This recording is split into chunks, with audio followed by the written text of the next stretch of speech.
11월 7일 말씀 묵상하겠습니다. 오늘의 말씀은 역대하 6장 12절부터 25절까지의 말씀입니다. 6장 12절입니다. 솔로몬이 여호와의 제단 앞에서 이스라엘의 모든 회중과 마주서서 그의 손을 펴니라. 솔로몬이 일찍이 노수로 대를 만들었으니 길이가 5규빗이요 너비가 5규빗이요 높이가 3규빗이라. 뜰 가운데 두었더니 그가 그 위에 서서 이스라엘의 모든 회중 앞에서 무릎을 꿇고 하늘을 향하여 손을 펴고 라는 말씀으로 시작하고 있습니다. 그렇습니다. 솔로몬은 기브아 산당에서 1000번제를 드리면서 하나님께 간절히 기도하던 기도의 사람이었습니다. 하나님께서는 솔로몬의 기도를 들으시고 내게 무엇을 하여 주길 원하느냐 물으셨고, 솔로몬은 오래 사는 거나 부요함을 구하거나 또 자신의 원수에게 복수할 수 있는 힘을 구하지도 아니하였습니다. 오직 하나님께서 맡겨주신 백성을 하나님의 공의와 하나님의 정의로 판단하고 다스릴 수 있는 지혜를 달라고 기도했습니다. 하나님께서는 그의 기도에 아울러 부와 영화도 함께 부여하십니다. 그런 은혜를 받았고 또한 하나님께 기도할 수 있는 사람이 바로 솔로몬이었습니다. 솔로몬은 지금까지 하나님의 성전을 건축했고 그 건축하는 일을 마쳤습니다. 그리고 백성들을 향해서 언약에 신실하시고 자신의 모든 언약을 성취하신 하나님을 찬양하라 라고 그들을 축복했습니다. 그리고 오늘부터 하나님을 향해서 솔로몬은 기도를 드리는 이야기가 나오지요. 솔로몬이 드린 하나님을 향한 기도, 어떤 기도가 있는지 오늘 말씀 묵상을 통해서 함께 살펴보도록 하겠습니다. 14절입니다. 이르되 이스라엘 하나님 여호와여, 천지에 주와 같은 신이 없나이다. 주께서는 온 마음으로 주의 앞에서 행하는 주의 종들에게 언약을 지키시고 은혜를 베푸시나이다 라고 기도를 시작하고 있습니다. 그렇습니다. 솔로몬은 이 세상 어디에도, 하늘과 땅 어디에도 주와 같은 신이 없다라는 고백으로 기도를 시작합니다. 그리고 무엇보다도 그 하나님은 자신이 말씀하신 대로 언약을 지키시는 신실하신 하나님이시고 은혜를 베푸십니다. 은혜를 베푸시는 주님입니다. 라고 기도합니다. 그렇습니다. 솔로몬은 성전을 건축하면서 또한 성전이 완성되는 것을 보면서 가장 크게 경험했던 하나님의 성품은 바로 신실하심이었습니다. 솔로몬은 그의 아버지 다윗에게 말씀하신 대로 하나님이 정말로 자신의 모든 말씀과 약속을 친히 능히 이루시는 분임을 알았습니다. 그리고 지금까지 그의 인생 가운데 신실함으로 역사하셨던 그 하나님이 이제 그 이후에도 영원히 자신의 말씀을 확실하게 지키시는 그 신실하심으로 임하기를 원했습니다. 또한 그것을 위해서 기도하고 있습니다. 그렇습니다, 여러분. 하나님은 우리의 인생에도 지금까지 신실함으로 지켜주셨습니다. 한번 돌아보십시오. 지금까지 우리는 하나님의 놀라운 은혜와 보호 가운데서 살아왔습니다. 지금까지 우리의 인생을 지켜주셨던 하나님, 지금까지 자신의 언약을 이루시면서 우리와 함께 하셨던 그 하나님은 우리에게 우리의 다음 삶에도 우리가 죽는 그날까지 영원히 동일하게 우리의 삶을 지켜주시고 돌봐 주실 것이라는 증거입니다.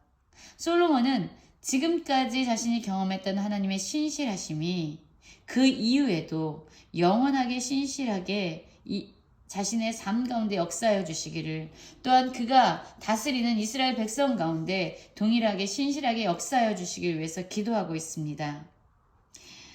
허락하신 말씀을 지키시옵소서, 다윗에게 하신 말씀이 확실하게 하옵소서 라고 하나님의 신실하심에 의지해서 그는 기도를 하고 있습니다. 18절입니다. 하나님이 참으로 사람과 함께 땅에 계시리이까 보소서, 하늘과 하늘이라도 주를 용납하지 못하겠거든. 하물며 내가 건축한 이 성전이오리까. 솔로몬은 알고 있었습니다. 하나님은 천하 만물을 창조하신 분입니다.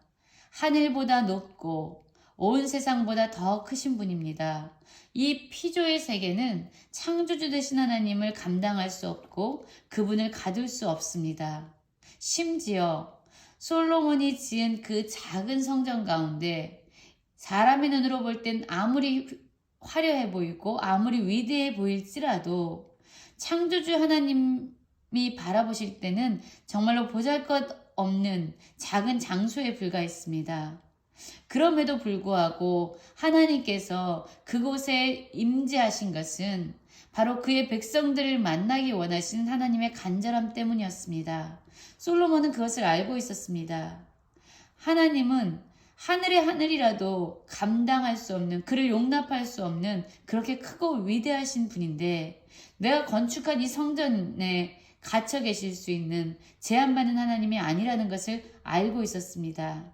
다만 지금 솔로몬은 하나님의 성품을 의지해서 기도하고 있는 것입니다. 솔로몬은 알고 있었습니다. 무엇을 알고 있었냐면 하나님께서 그 이름을 두고 계시는 그 성전을 향하여 하나님께서 항상 지켜보시고 계시고 또한 이곳을 향하여 비는 기도를 들으시는 분이라는 것을 알고 있었습니다.